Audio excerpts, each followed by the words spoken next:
അപ്പോൾ എല്ലാവരും സുഖമായിട്ടിരിക്കുന്നു എന്ന് കരുതുന്നു. ഇന്ന് നമ്മൾ വന്നിരിക്കുന്നത് ഒരു അടിപൊളി ഹെയർ കെയർ വീഡിയോ ആയിട്ടാണ്. അപ്പോൾ കുറേ ആയിട്ട് നമുക്കങ്ങനെ ഹെയർ കെയർ വീഡിയോസ് ഒന്നും ഇല്ലായിരുന്നു. കാരണം നമ്മൾ അവിടെ നിൽക്കുന്ന സ്ഥലത്ത് ഇതൊന്നും അവൈലബിൾ അല്ല. ഇപ്പം നമ്മൾ നാട്ടിലായതുകൊണ്ട് തന്നെ നമുക്ക് ഇതുപോലത്തെ സംഭവങ്ങളൊക്കെ നമുക്ക് അവൈലബിൾ ആണ്. പിന്നെ അവിടെ ആ കിടക്കുന്നത് നമ്മുടെ അമ്മ തേങ്ങ ഉണക്കാനും അതുപോലെ പുളി ഉണക്കാനും ഇട്ടേക്കുന്നതാണ്. അപ്പോൾ നമുക്ക് ഫസ്റ്റ് വേണ്ടത് അലോവേര ജെല്ലാണ്, നമ്മുടെ കറ്റാർ വാഴ ജെല്ല്. അപ്പോൾ ഇത് കുറച്ച് ചെറിയ സൈസ് ഉള്ളതാണ്. അപ്പോൾ നമുക്ക് നമ്മുടെ വേറൊരു സൈഡിൽ കുറച്ച് വലിയ സൈസിലുള്ളത് ഉണ്ട്. കാരണം നമുക്ക് ഈ പാക്ക് ഉണ്ടാക്കുമ്പോൾ കുറച്ച് കൂടുതൽ അളവിൽ വേണം.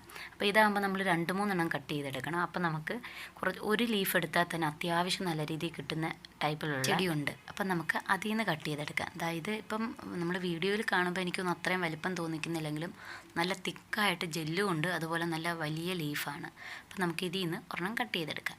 ഇതിൽ നിന്ന് നമുക്ക് അത്യാവശ്യം വലിയ സൈസുള്ള ഒരെണ്ണം കട്ട് ചെയ്തെടുത്തിട്ട് നമുക്കതൊന്നിങ്ങനെ ചരിച്ച് വെക്കണം. അപ്പോൾ അതിനകത്തൊരു യെല്ലോ കളറിലൊരു കറ പോലത്തെ ഒരു സംഭവം ഉണ്ട്. അപ്പോൾ അത് കുറച്ച് നേരം നമ്മളിങ്ങനെ അങ്ങനെ ചാരി വെക്കുകയാണെങ്കിൽ അപ്പോൾ അതങ്ങ് പോകും. എന്നിട്ട് നമുക്കിത് വാഷ് ചെയ്തെടുക്കാം. അപ്പോൾ നമ്മൾ ഇതിൽ നിന്ന് അത്യാവശ്യം നല്ല സൈസിലുള്ള ഒരു അലോവേര ലീഫാണ് കട്ട് ചെയ്തെടുക്കുന്നത്.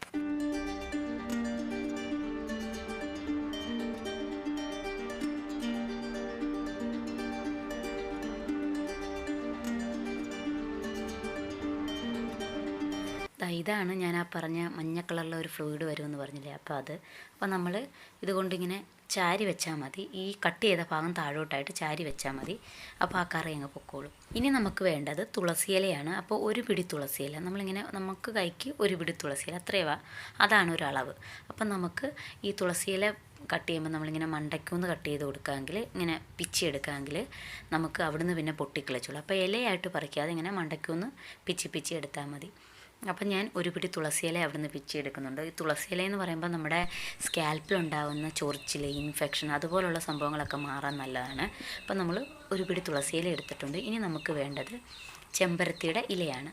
അപ്പം നമുക്ക് ഒരു 5 ചെമ്പരത്തിയുടെ ഇല മതി. അപ്പം നമുക്കിത് ഇത്രയേ ഉള്ളൂ. നേരത്തെ ഇവിടെ ഇഷ്ടം പോലെ ഉണ്ടായിരുന്നു. അപ്പോൾ എല്ലാം കട്ട് ചെയ്തൊക്കെ മാറ്റിയതിന് ശേഷം നമുക്ക് ഇത്രയേ ഉള്ളൂ ചെമ്പരത്തിയുടെ ഇത്. അപ്പോൾ ഇതിൽ നിന്ന് നമുക്ക് 5 ചെമ്പരത്തിയുടെ ഇല എടുക്കാം. ചെമ്പരത്തിയിൽ നമ്മുടെ മുടിയുടെ വളർച്ചയ്ക്ക് വളരെ നല്ലതാണ്. അതുപോലെ തന്നെ നമ്മുടെ സ്കാൽപ്പിനെയും ഹെയറിനെയൊക്കെ നന്നായിട്ട് ക്ലീൻ ചെയ്യാൻ സഹായിക്കും. അതുകൊണ്ടാണ് നമ്മൾ ഈ താളി ഉപയോഗിക്കത്തില്ലേ, ഷാമ്പൂവിന് പകരം. അപ്പോൾ അതിന് വളരെ നല്ലതാണ്. അപ്പോൾ ഇനി നമുക്കിതെല്ലാം കൂടി നന്നായിട്ട് വാഷ് ചെയ്തെടുക്കാം. ഇത് ഞങ്ങളുടെ പുറത്ത് വാഷ് ചെയ്യുന്ന സ്ഥലമാണ്. നമ്മൾ മീനൊക്കെ കട്ട് ചെയ്യാനും അങ്ങനെയൊക്കെ, പിന്നെ കരിയൊക്കെയുള്ള പാത്രങ്ങളൊക്കെ കഴുകാനും ഒക്കെ ഉപയോഗിക്കുന്നതാണ്. അപ്പോൾ ഇനി നമുക്ക് ഇതിൻ്റെ സൈഡ് കട്ട് ചെയ്യണം. ഞാനത് കാണിക്കുന്നില്ല, കാരണം നമ്മൾ എല്ലാ വീഡിയോയിലും മിക്കവാറും കാണിക്കാറുണ്ട്. ആ സൈഡിലെ മുള്ള് കളഞ്ഞിട്ട് അതിൽ നിന്ന് ജെല്ല് മാത്രമായിട്ട് നമ്മൾ എടുത്തിട്ട് മിക്സിയുടെ ജാറിലേക്ക് ഇട്ട് കൊടുത്തിട്ട് ആ തുളസിയിലയും അതുപോലെ നമ്മുടെ ചെമ്പരത്തിയുടെ ഇലയും കൂടി ഇട്ട് കൊടുത്ത് നമുക്കിത് നന്നായിട്ട് പേസ്റ്റ് ആക്കി എടുക്കാം. ഇത് പേസ്റ്റിൻ്റെ ആ ഒരു രീതിയിലായിരിക്കത്തില്ല, കുറച്ച് വെള്ളമുള്ള രീതിയിലായിരിക്കും.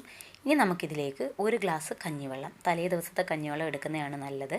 അപ്പം ഞാൻ ഇന്നത്തെ തന്നെ കഞ്ഞിവെള്ളമാണ് എടുത്തത്. എന്നിട്ട് നന്നായിട്ട് നമ്മൾ അത് പേസ്റ്റാക്കി എടുക്കുക. എന്നിട്ട് ഒരു സ്ട്രെയിനർ യൂസ് ചെയ്ത് നമുക്ക് ഫിൽറ്റർ ചെയ്തെടുക്കാം. അപ്പോൾ നമുക്ക് ഇത് തലയിലങ്ങും പറ്റി പിടിച്ചിരിക്കത്തില്ല. സാധാരണ നമുക്ക് ഇങ്ങനെ വേണമെങ്കിലും നമുക്ക് അപ്ലൈ ചെയ്ത് കൊടുക്കാം. അപ്പോൾ ഈ കാണുന്ന ഈ സംഭവം ഉണ്ടല്ലോ, ഇത് നമ്മുടെ ഹെയറിൽ പറ്റി ഇങ്ങനെ ഇരിക്കും. അപ്പം കുറച്ച് എന്നുവെച്ചാൽ 2 ദിവസമൊക്കെ കഴിഞ്ഞിട്ടേ പോകത്തുള്ളായിരിക്കും. കഴിയുമ്പോൾ ഉടനെ അത് പോകത്തില്ല.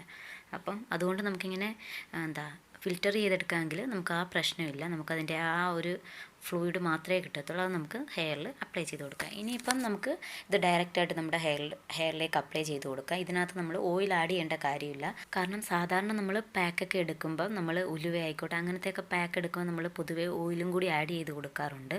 ഇത് ഓൾറെഡി നന്നായിട്ട് വാട്ടറി ആയിട്ടുള്ളതാണ്. അപ്പോൾ പിന്നെ നമ്മൾ ഓയിൽ ആഡ് ചെയ്ത് കൊടുക്കേണ്ട കാര്യമില്ല. അത് തന്നെയല്ല അലോവേര ജെല്ലും അതുപോലെ ചെമ്പരത്തി താളിയൊക്കെ എന്ന് പറഞ്ഞാൽ നമ്മുടെ ഹെയറിനെ ഒട്ടും തന്നെ ഡ്രൈ ആക്കത്തില്ല. നമ്മളിപ്പോൾ എഗ്ഗിൻ്റെയൊക്കെ യൂസ് ചെയ്യുവാണെങ്കിൽ ഓയിലും കൂടി ആഡ് ചെയ്ത് കൊടുക്കും. കാരണം കുറച്ച് നമ്മുടെ ഹെയറിനെയൊക്കെ സ്കാൽപ്പിനെയൊക്കെ ഡ്രൈ ആക്കും.